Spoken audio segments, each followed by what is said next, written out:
Il Presidente della Repubblica, Sergio Mattarella, partecipa oggi alla cerimonia di chiusura per Palermo, capitale italiana del volontariato, con una cerimonia al Teatro Massimo. La Presidente dell'AICA, Danila Nobile, spiega le ragioni per cui Agrigento paga l'acqua più cara del dovuto a Sicilia Acque. Cerimonia ieri ai Filippini, in ricordo di Nello Amel. Convegno al Museo Griffo per i 70 anni del quotidiano cattolico agrigentino L'Amico del Popolo. Screening gratuiti oggi della 10ª circoscrizione del Lions Club.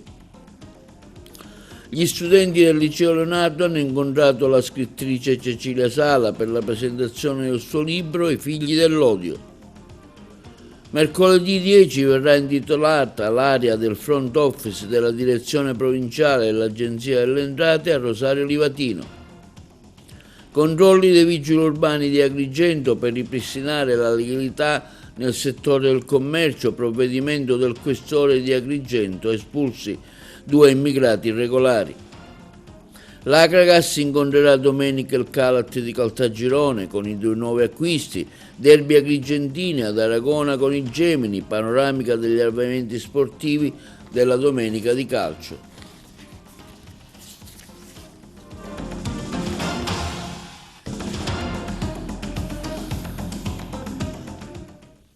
Buongiorno, benvenuti col nuovo appuntamento di oggi 6 dicembre, sabato, al Teatro Massimo di Palermo. Si è tenuto oggi alla presenza del Presidente della Repubblica Sergio Mattarella la cerimonia conclusiva di Palermo, capitale italiana del volontariato. Sarà Modena nel 2026 la nuova città portabandiera in Italia.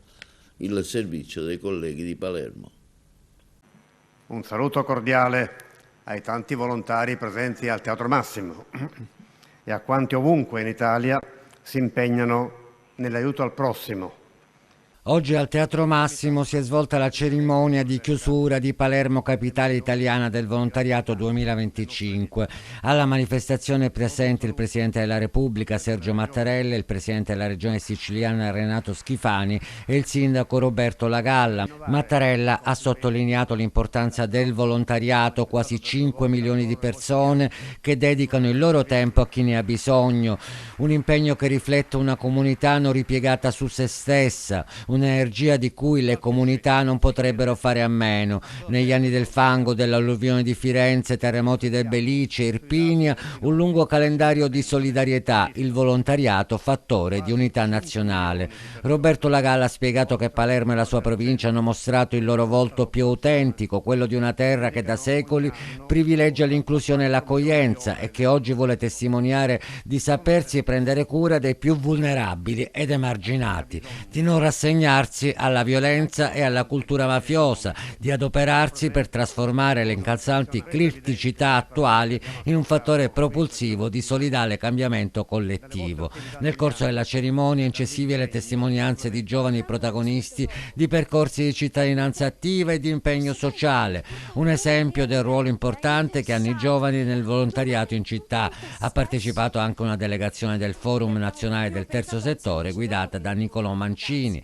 La manifestazione ha visto il passaggio di testimone della capitale italiana del volontariato da Palermo a Modena, nuova città designata per il 2026. La capitale italiana del volontariato è un progetto dell'Associazione Nazionale dei Centri di Servizio per il Volontariato in partenariato con Forum Nazionale del Terzo Settore, Caritas Italiana e in collaborazione con l'Associazione Nazionale Comuni Italiani.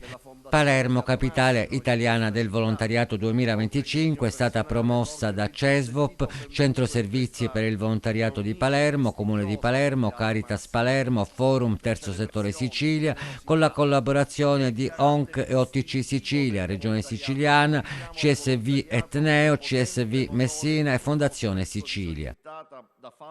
Danila Nobile, presidente del CDA di AICA, interviene oggi sui pozzi di Favara di Burgio. Da anni, sostiene la Nobile, Agrigento paga l'acqua più cara di quanto dovrebbe. Le ragioni in questa sua video dichiarazione. Cari cittadini, sono Danila Nobile, il presidente del CDA di AICA. Oggi voglio parlarvi di una questione molto importante, l'acquedotto Favara di Burgio e i relativi pozzi annessi. Una questione che riguarda la giustizia economica e la dignità di questa provincia.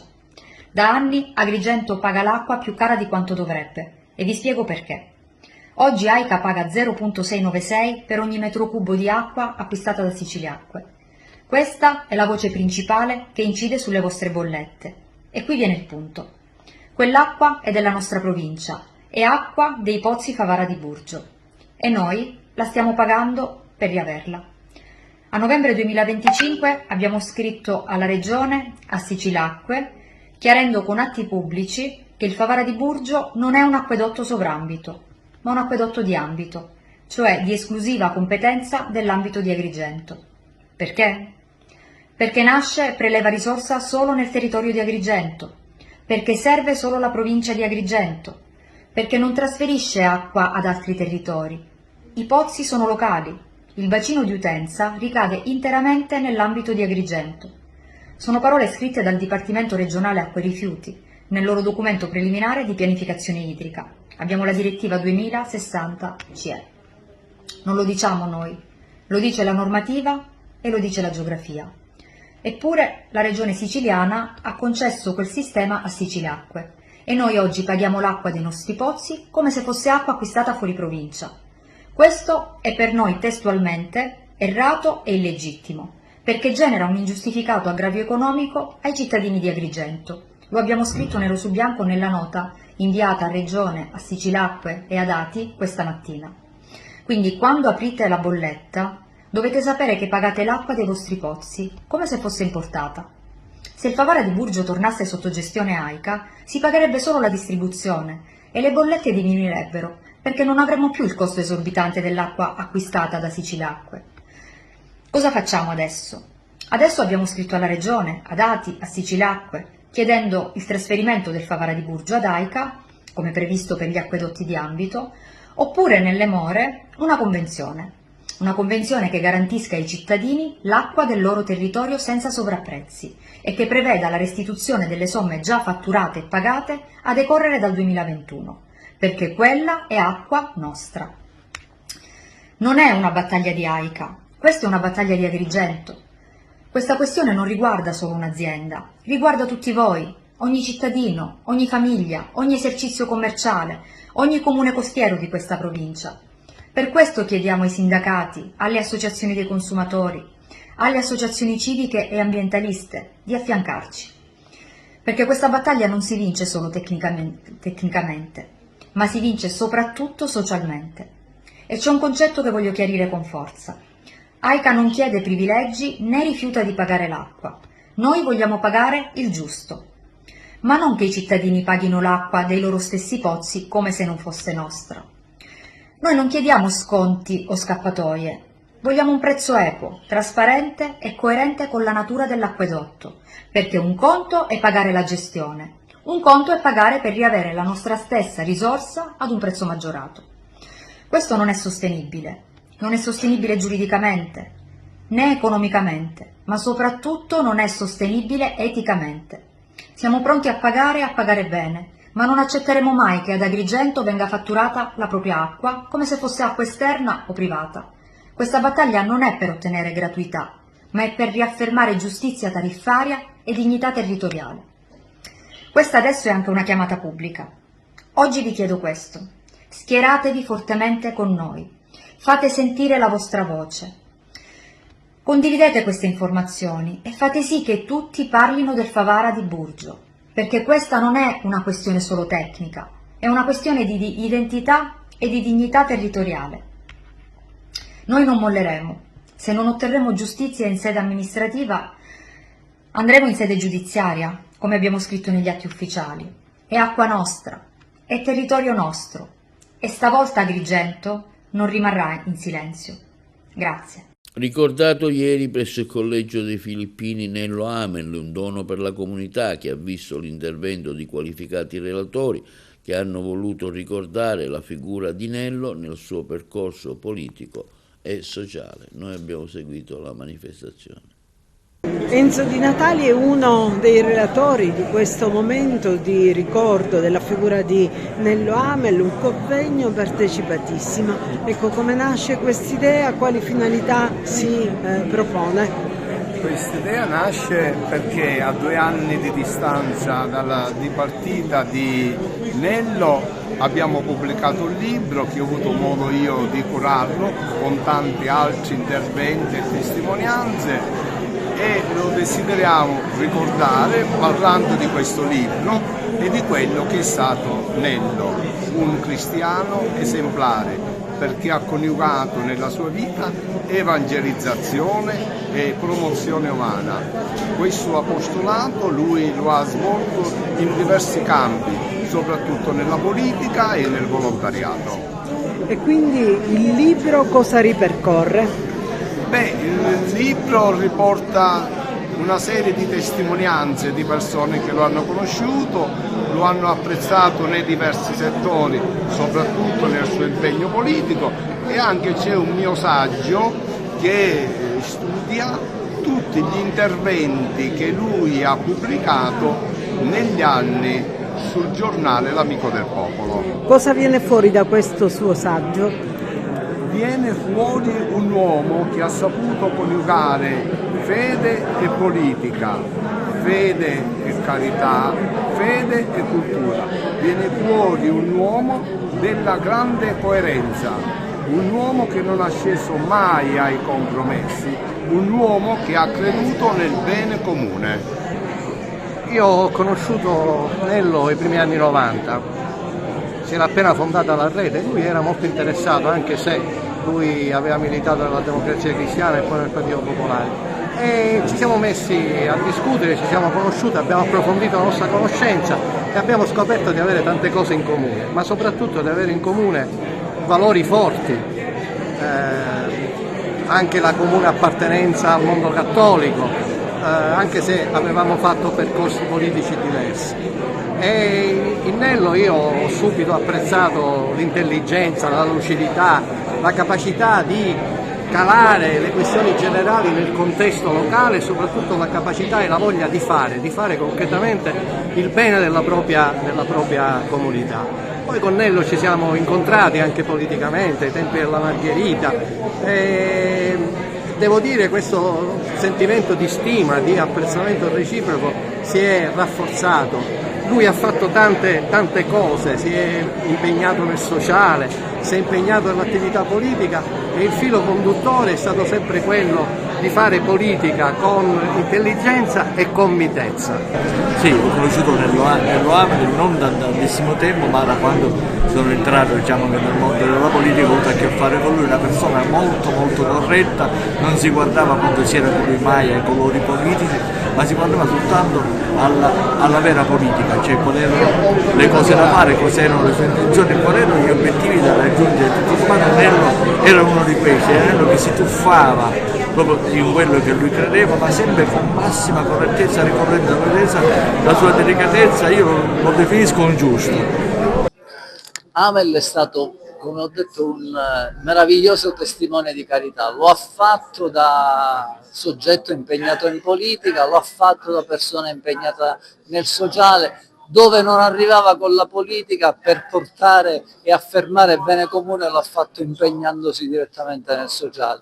È una forma eroica di carità, direi io, come tanti di quelli che hanno lavorato a affari spenti, penso a un Danilo Dolce.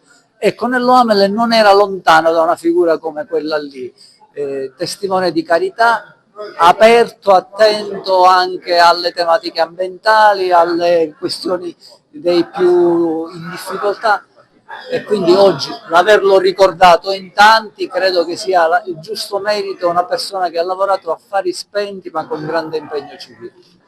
Credo che Nello sia stata una delle persone che anche nella mia vita personale abbiano inciso di più, perché quando io ho conosciuto Nello in un contesto quale quello delle elezioni studentesche dell'Università di Palermo negli anni 74-75, abbiamo avviato un rapporto che non è stato soltanto un rapporto di un'amicizia personale, di un'amicizia intima fondata sul reciproco riconoscimento di valori, di interessi e di quant'altro, ma è stata insomma un'amicizia che ha avuto la capacità di trasformarsi in una azione politica, inizialmente piccola, più avanti negli anni anche di una certa qualche rilevanza a livello sia di Agrigento che di Palermo e a livello regionale, che ha avuto il pregio di essere una qualche forma insomma, di innovazione significativa insomma, per il mondo nel quale vivevamo, il mondo universitario oppure il mondo delle nostre comunità locali. E il rapporto con Nello su questo abbrivio si è sempre mantenuto come un rapporto di grande stima reciproca per quelle che soprattutto erano le qualità di Nello, insomma, di un uomo di fede che era impegnato in politica per cercare di dare il proprio contributo al miglioramento per quanto possibile della propria comunità. Questo era insomma, il nostro rapporto e questo è il modo in cui a me piace ricordarlo di più, perché effettivamente insomma, per me Nello è stato un rapporto importante e fondamentale nella mia vita. Consiglio i miei zii per aver organizzato questa bella manifestazione, tutti voi per aver testimoniato anche stasera il ricordo e l'affetto che nutrivate verso mio papà. È inutile che vi racconti qualcosa di mio papà, perché ognuno di voi ha vissuto un pezzo di strada con lui. Lui, una cosa che ricordo sempre, che mi ha sempre detto, è stata che l'esperienza politica non deve essere vissuta come un palcoscenico su cui coltivare il proprio ego, ma l'esperienza politica si concretizza in una sola cosa, che è la presenza quotidiana tra la gente, lo spendersi per le persone che si ha vicino. E come diceva Camus, la più grande generosità verso il futuro è dare tutto nel presente. E quello è quello che sicuramente credo che abbia fatto mio padre. Vi ringrazio per essere venuti. Festeggiati oggi al Museo Petrogriffo di Agrigento i 70 anni del quotidiano cattolico L'Amico del Popolo. Oggi L'Amico del Popolo compie 70 anni, una grande festa con una cerimonia qui al Museo Griffo? Sì, l'8 dicembre del 1955 nella tipografia vescovile nasceva L'Amico del Popolo per volontà del Vescovo Peruzzo e del coeditore Monsignor Fasola. Da allora è una storia continua, ininterrotta. Ad oggi siamo a ben 2818 edizioni con la copia appunto di questa settimana. 70 anni di storia a servizio della Chiesa e del territorio di Agrigento. Il nostro motto appunto è giornale della Chiesa, non di Chiesa, e della gente, non tanto un giornale di informazione ecclesiale, ma un giornale ecclesiale di informazione su quelli che sono i problemi del nostro territorio. Quindi un giornale che da 70 anni, ogni settimana, racconta il mondo alla Chiesa e la Chiesa al mondo. Cosa è cambiato durante questi anni? È cambiato tantissimo, 70 anni di storia, si passa dalla stampa a caldo a quella a freddo, a quella digitale e all'intelligenza artificiale oggi, tant'è che più che fare un convegno celebrativo come dire, ripiegato su noi stessi, abbiamo voluto offrire appunto in occasione di questa giornata una riflessione sull'intelligenza artificiale che sta ridefinendo le dinamiche sociali, economiche e anche nel campo della comunicazione, con tutto quanto leggiamo appunto nelle cronache, con le fake news, con la disinformazione. Oggi più che mai però noi vogliamo riaffermare il ruolo essenziale del giornalismo, anzi in quest'epoca a mio avviso si sente di più l'esigenza del ruolo del giornalista, tant'è che come molto per la campagna pubblicitaria del 2025 abbiamo quasi parafrasato la parola, parlando non di intelligenza artificiale ma di intelligenza redazionale. Il sottotitolo è "Gli algoritmi del nostro servizio sono le vostre storie". Per tutta la Chiesa e penso per tutti. Penso alla città, alla provincia di Agrigento, alla diocesi di Agrigento.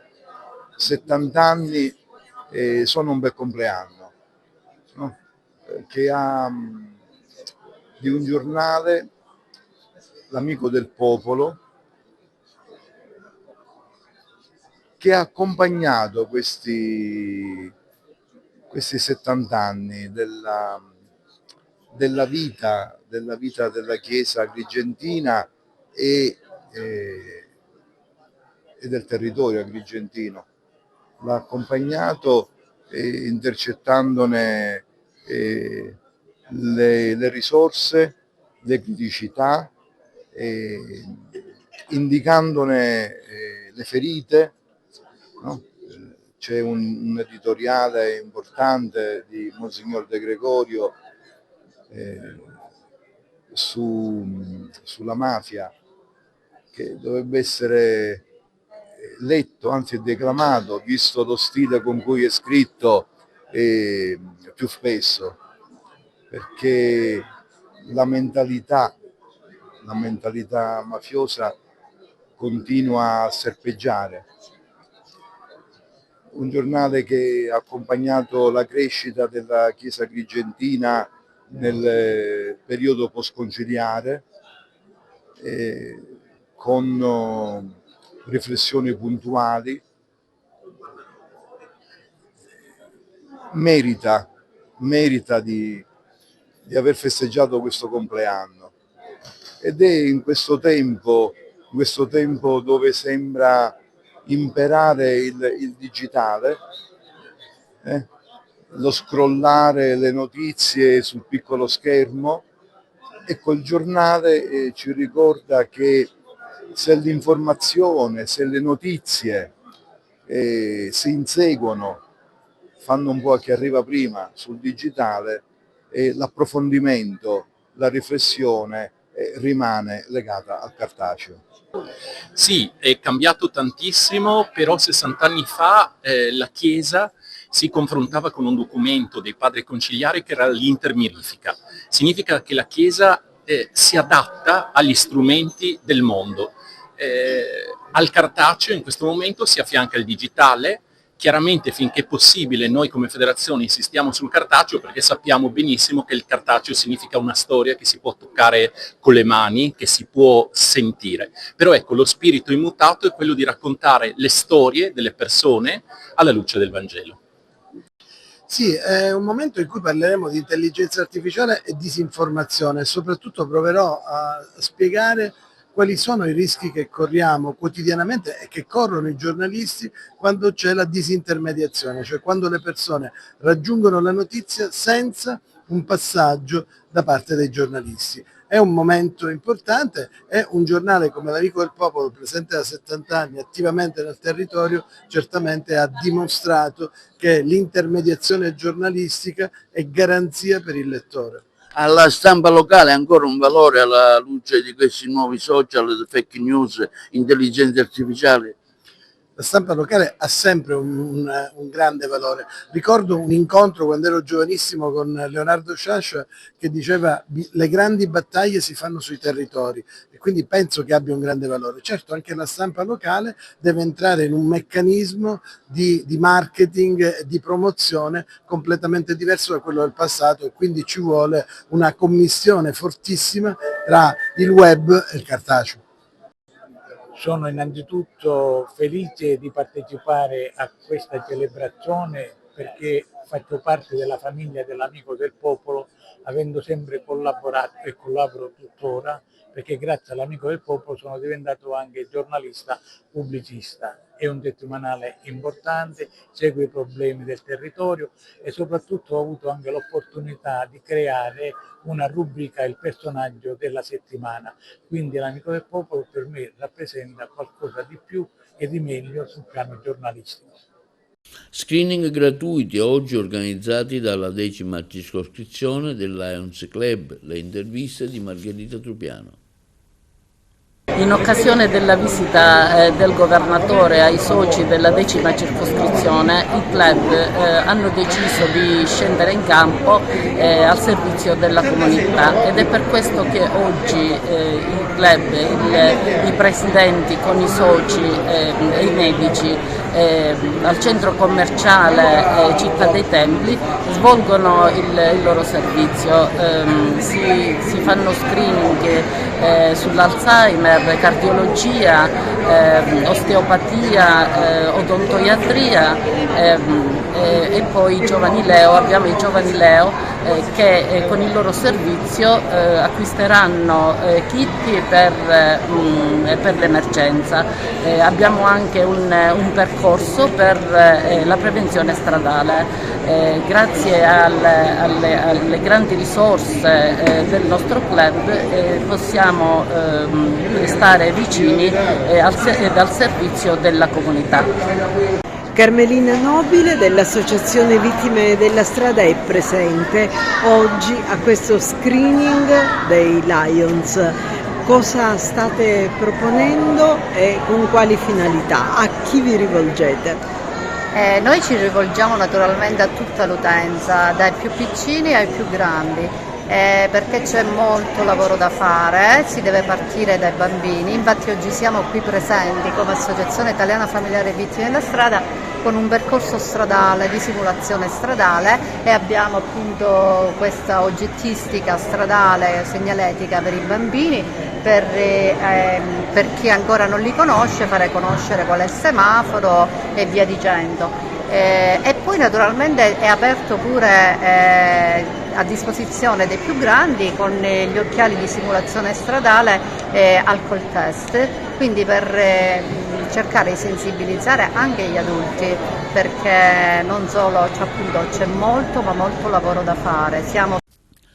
Il Liceo Scientifico Leonardo di Agrigento, diretto da Patrizia Pilato, ha incontrato la scrittrice Cecilia Sala per la presentazione del libro I figli dell'odio. L'evento si è svolto al Palacongressi di Agrigento. Le interviste.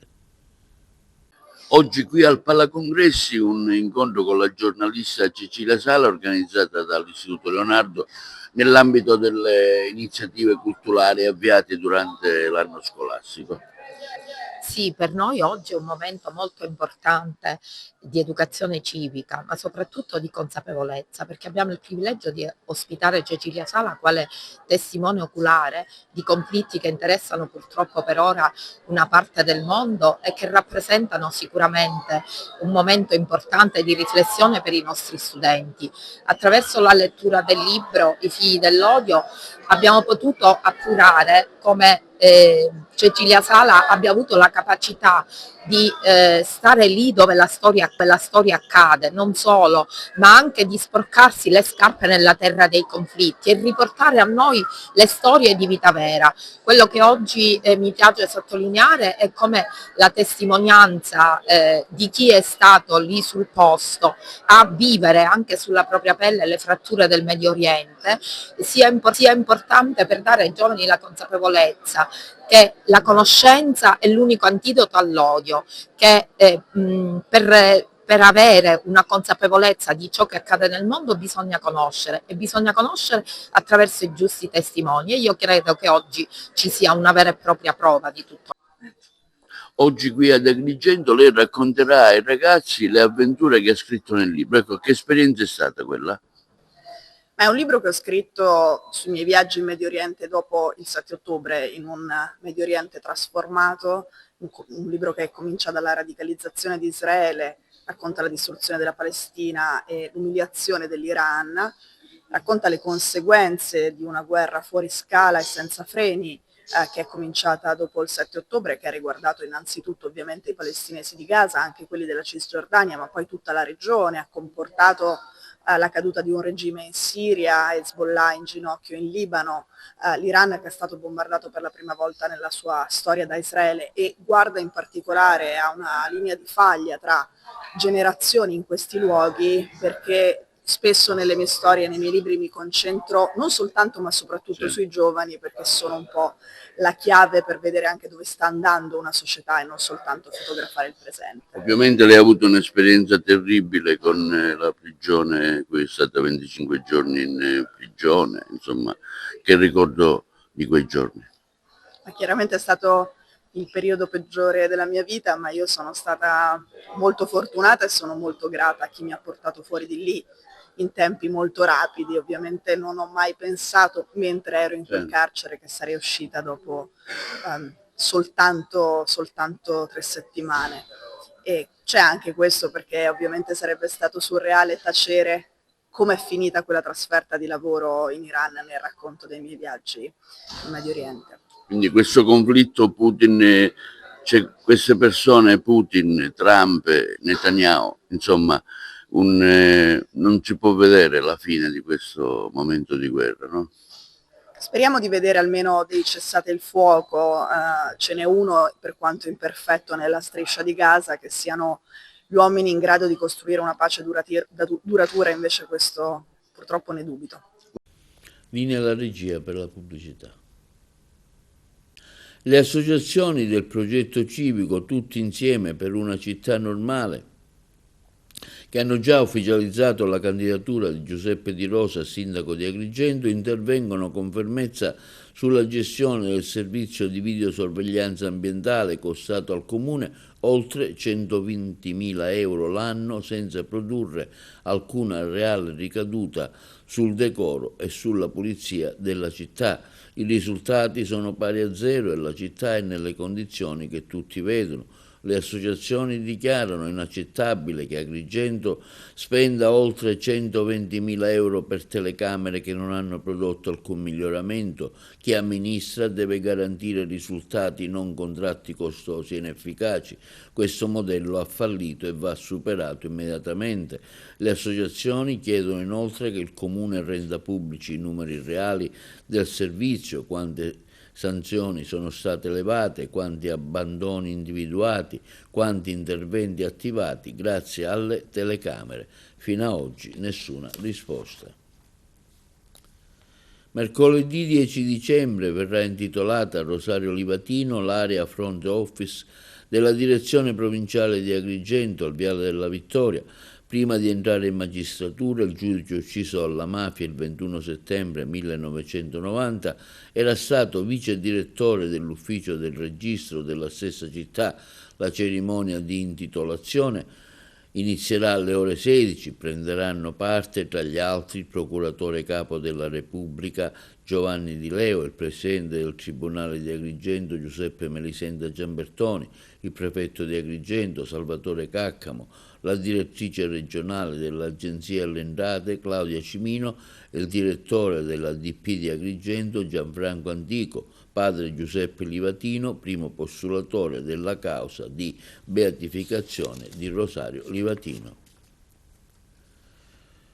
Al Collegio dei Padri Filippini, Poste Italiane ha presentato il francobollo dedicato ad Agrigento 2025, capitale italiana della cultura, emesso dal Ministero delle Imprese e del Made in Italy, parte della serie tematica Le eccellenze del patrimonio culturale italiano. In oltre 200.000 esemplari, il francobollo è stampato dall'Istituto Poligrafico e Zecca dello Stato in rotocalcografia su carta bianca patinata, neutra, autoadesiva con imbiancante ottico. Il bozzetto raffigura il Tempio dei Dioscuri, uno dei monumenti più rappresentativi della Valle dei Templi, simbolo della città di Agrigento. Sullo sfondo si intravede il mare che bagna la costa siciliana, a rappresentare il Mediterraneo che ha scritto la storia dell'Europa. In alto a sinistra è riprodotto il logo di Agrigento 2025, capitale italiana della cultura. Controlli della Polizia Municipale di Agrigento impegnati da mesi in varie ispezioni per fare rispettare le regole e ripristinare la legalità nel settore del commercio hanno prodotto ottimi risultati. tra i quartieri di Fontanelle, Quadrivio Spinasanta, Villaggio Mosè e in altre zone della città. La mancanza di autorizzazione per la somministrazione di alimenti e bevande è stata scoperta in un'attività commerciale a Fontanelle, naturalmente sospesa. Uno è stato sanzionato perché non aveva l'autorizzazione alla somministrazione di alimenti e bevande e la SCIA, di fatto lavorava in maniera abusiva. Un altro è stato multato perché non aveva esposto la tabella informativa sugli alcolici e non possedeva l'etilometro, che è obbligatorio. Altra multa per un rivenditore di scooter che aveva posizionato i mezzi sul marciapiede in strada in violazione del codice, mentre altri veicoli erano esposti all'esterno, configurando l'occupazione di suolo pubblico senza la relativa autorizzazione. Il personale della questura di Agrigento ha dato esecuzione al provvedimento di respingimento del questore con accompagnamento immediato alla frontiera nei confronti di 2 cittadini stranieri marocchini sbarcati regolarmente sull'isola di Lampedusa nei giorni scorsi. Le operazioni odierne sono state condotte dal personale specializzato dell'Ufficio Immigrazione, che ha provveduto all'accompagnamento dei cittadini stranieri mediante un volo diretto a Casablanca. Dall'inizio del 2025 l'Ufficio Immigrazione ha complessivamente eseguito 50 rimpatri. La Polizia di Stato conferma anche attraverso questa attività il proprio impegno nel garantire il rispetto della normativa in materia di immigrazione e nel rimpatrio dei cittadini regolari presenti sul territorio nazionale, operando con professionalità e rigore, contemperando le esigenze di ordine e sicurezza pubblica nel pieno rispetto dei diritti e delle persone coinvolte. La CNA Sicilia comunica con grande soddisfazione gli esiti dell'Assemblea Nazionale della Confederazione celebrata a Roma, alla quale sono intervenuti il Vice Premier e Ministro degli Esteri Antonio Tajani, il Vicepresidente esecutivo della Commissione Europea Raffaele Fitto e altre importanti personalità del mondo politico ed economico. Il nuovo mandato si apre con un significativo rafforzamento della rappresentanza siciliana negli organismi dirigenti. L'Assemblea ha eletto all'unanimità Dario Costantini alla Presidenza nazionale per il quadriennio 2025-2029. Al suo fianco, nel ruolo di Vicepresidente nazionale, è stato eletto l'imprenditore siciliano Sebastiano Battiato. L'elezione di Sebastiano Battiato a Vicepresidente nazionale, l'ingresso di 16 nostri imprenditori in direzione nazionale, ha dichiarato Filippo Scivoli e Piero Giglione, presidente e segretario di CNA Sicilia, sono un risultato straordinario per tutta la Sicilia. Un intervento da 37,2 milioni di euro per favorire la rinascita demografica dei borghi rurali, delle aree interne siciliane. L'assessorato della famiglia e delle politiche sociali ha pubblicato sul sito istituzionale della Regione l'avviso per la manifestazione di interesse rivolto ai 155 comuni delle 11 aree interne della Sicilia. L'iniziativa di carattere sperimentale mira a contrastare lo spopolamento e a favorire lo sviluppo sostenibile delle aree interne e dei piccoli borghi siciliani, con le risorse del Fondo Sociale Europeo 2021-2027. È un intervento importante dal punto di vista finanziario, ma dal forte impatto sociale, ha dichiarato il Presidente della Regione Schifani, che ha assunto l'interim di assessore alla famiglia. Puntiamo a investire la tendenza allo spopolamento delle aree interne siciliane, rivitalizzandole anche sul piano economico. Nati 3 gemelli al Policlinico di Messina, ce ne parlano i colleghi.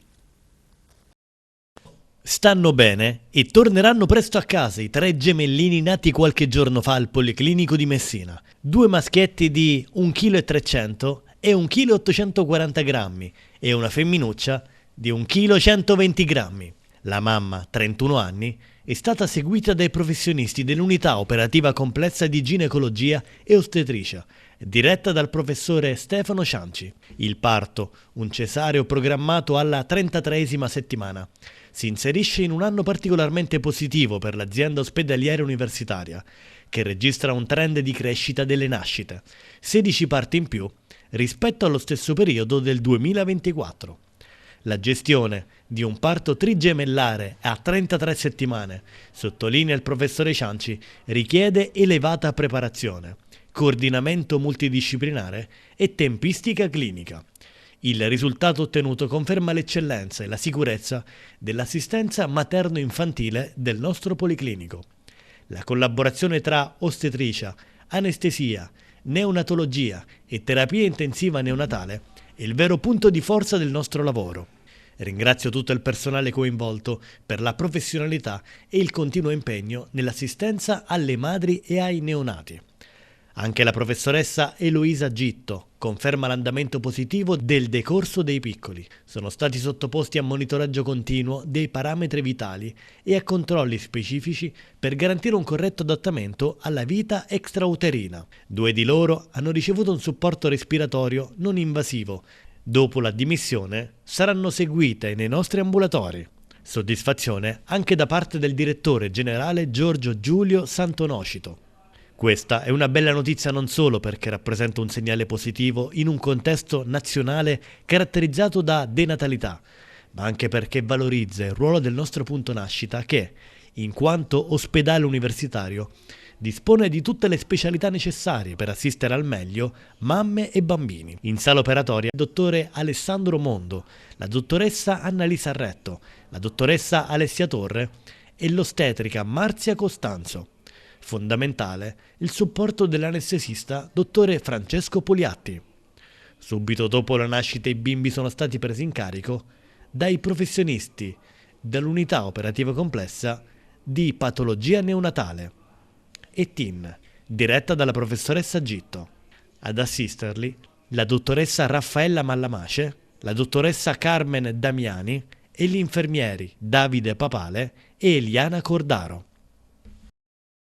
Passiamo ora alle notizie sportive con questo servizio di Carmelo Lentini sull'Akragas che domenica incontrerà la squadra del Calat di Caltagirone alle 14:30 allo stadio Esseneto.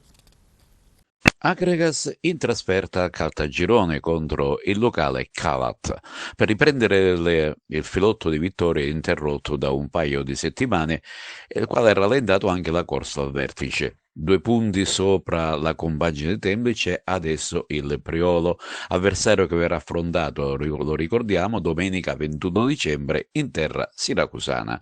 Intanto la rosa si è arricchita di un paio di elementi di grande esperienza. Si tratta del centrocampista Natale Gatto e dell'attaccante Francesco Vitelli, che in passato hanno vestito la maglia bianca-azzurra.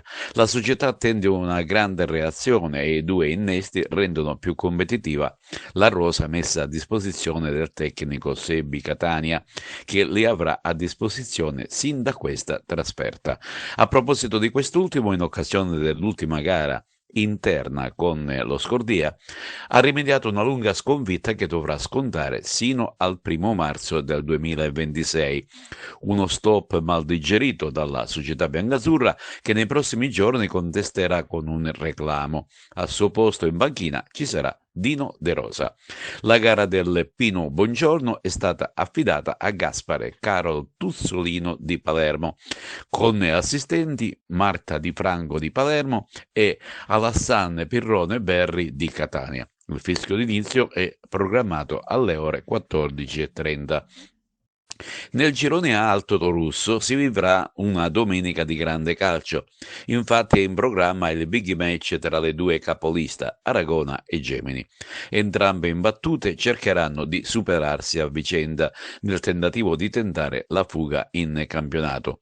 Per questa sfida ad alta quota, essendo lo stadio russo abilitato solamente per 780 posti, appena 250 saranno assegnate ai tifosi del Gemini, mentre il restante per gli altri spettatori, compresi i supporters di casa.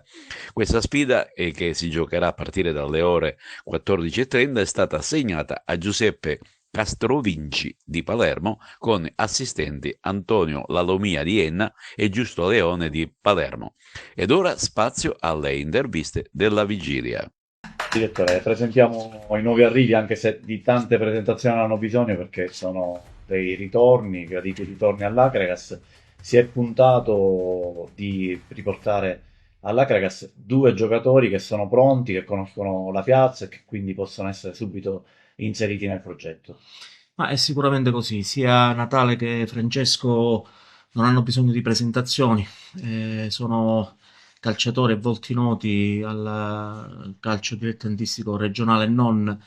Li abbiamo presi perché prima di tutto ne conosciamo il valore umano e ne conosciamo anche e soprattutto il valore sportivo, quello che possono dare in campo, l'apporto sicuramente importante che daranno al progetto di questa stagione. Per cui li accogliamo con grande soddisfazione. Sicuramente sono 2 innesti che fanno fare sin da ora il definitivo salto di qualità alla nostra formazione. Ecco, per chi non li conosce, stiamo parlando di un centrocampista con doti offensive e un attaccante, una prima punta che non a caso ha vinto gli ultimi 3 campionati di eccellenza.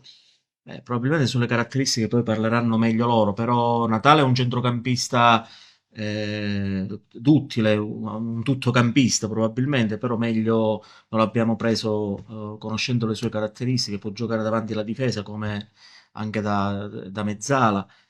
Ciccio è un attaccante prestante fisicamente, veloce, aggressivo, può ricoprire tutti i ruoli, però lui stesso vi dirà che si trova meglio da seconda punta.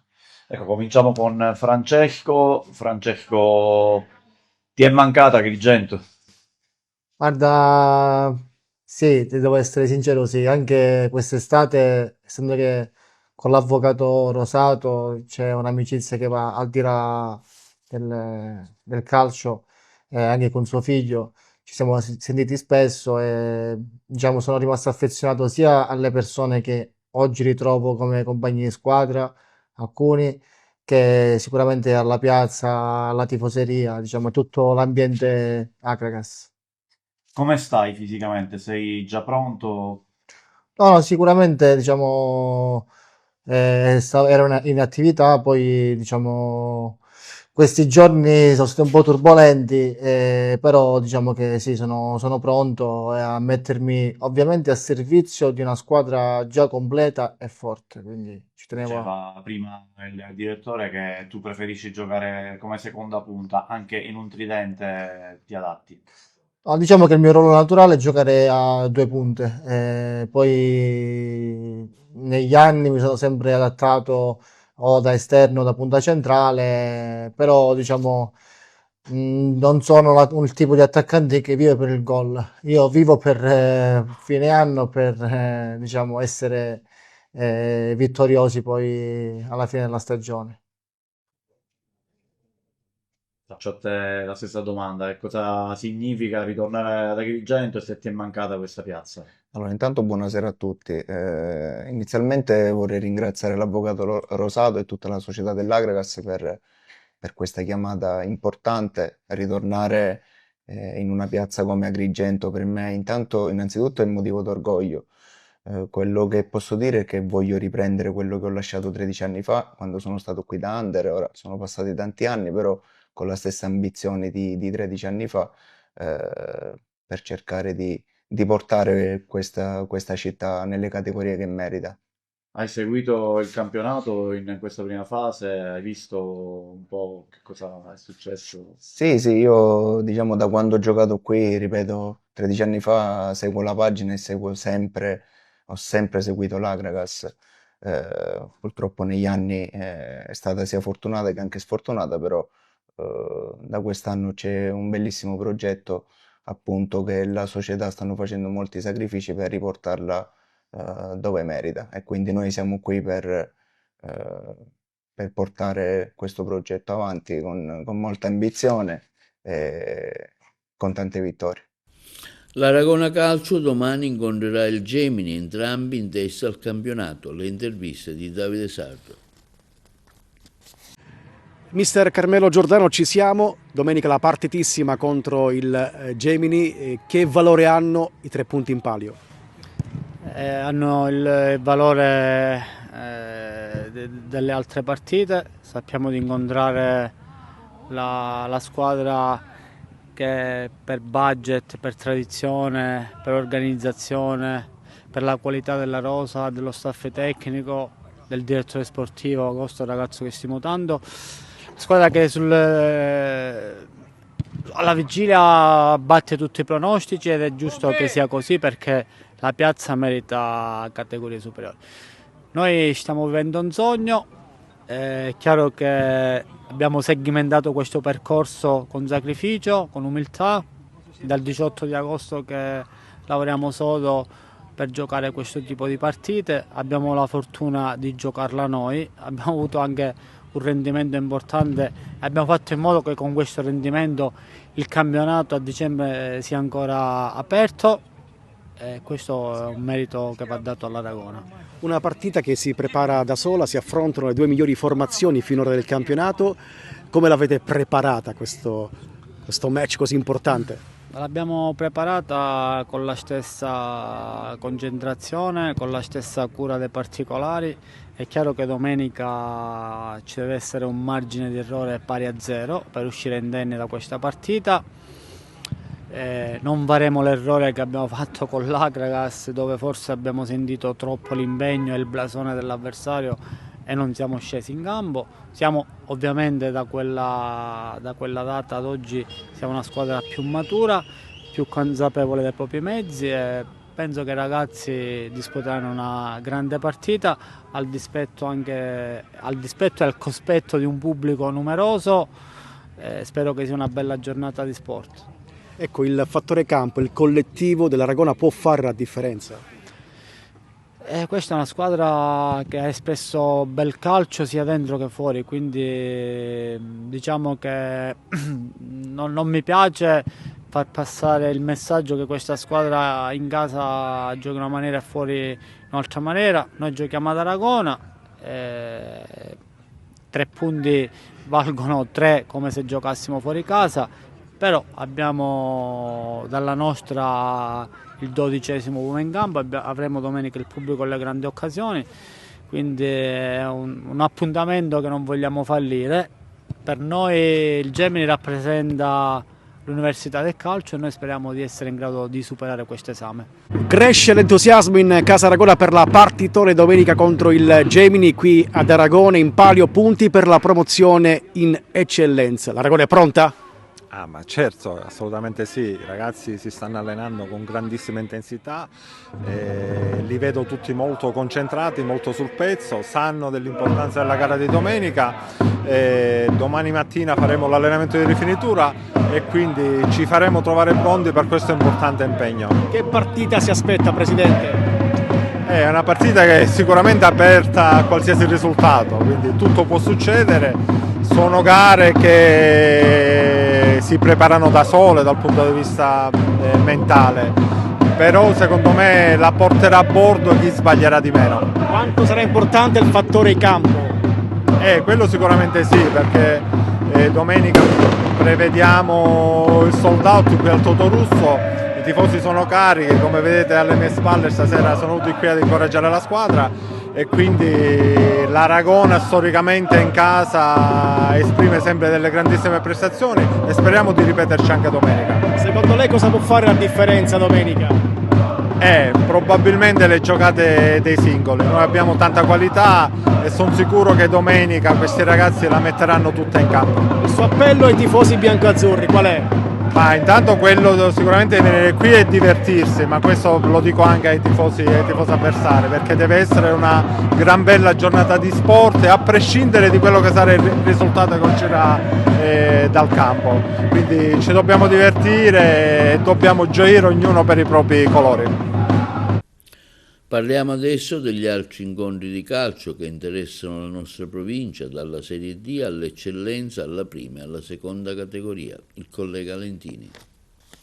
Per quanto riguarda gli altri campionati, per la 15ª giornata di andata del girone I della Serie D, riflettori puntati tutti sul big match 9 Gea Savoia, ovvero tra la seconda in classifica e la prima, staccate tra di loro da appena un punto. Una sfida ad alto bordo, che probabilmente non sarà determinante, ma che potrebbe offrire indicazioni ben precise sul proseguo del campionato.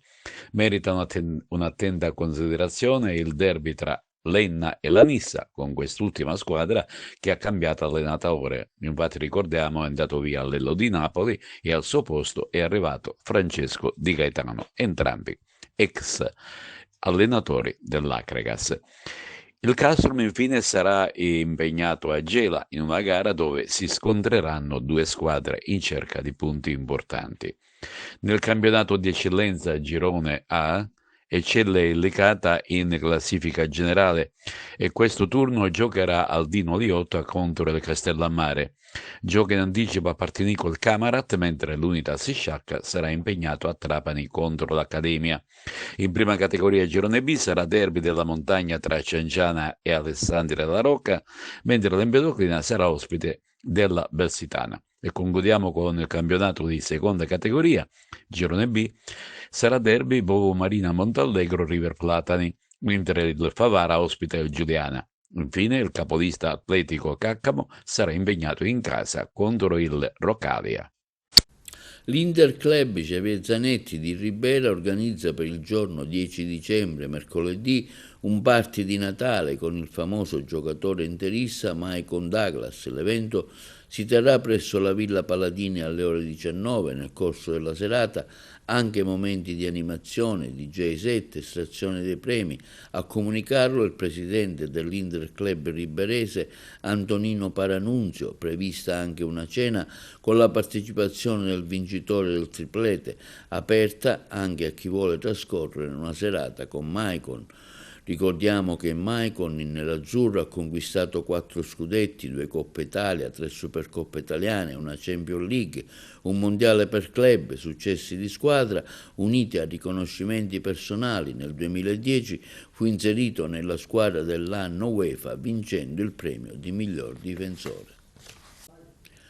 E questo è tutto per TV Notizie di oggi. Vi ricordiamo che i nostri programmi si possono vedere in tutta Italia sul canale 268 del digitale terrestre, per chi ha le smart TV in streaming sul sito www.televideoagrigento.tv, il telegiornale sul canale 93 di Video Sicilia alle 15, alle 20 e replica la mattina alle 9. Inoltre i servizi si possono visionare sul canale YouTube di TVA Televideo Agrigento. E questo è tutto e vi auguriamo un buon fine settimana.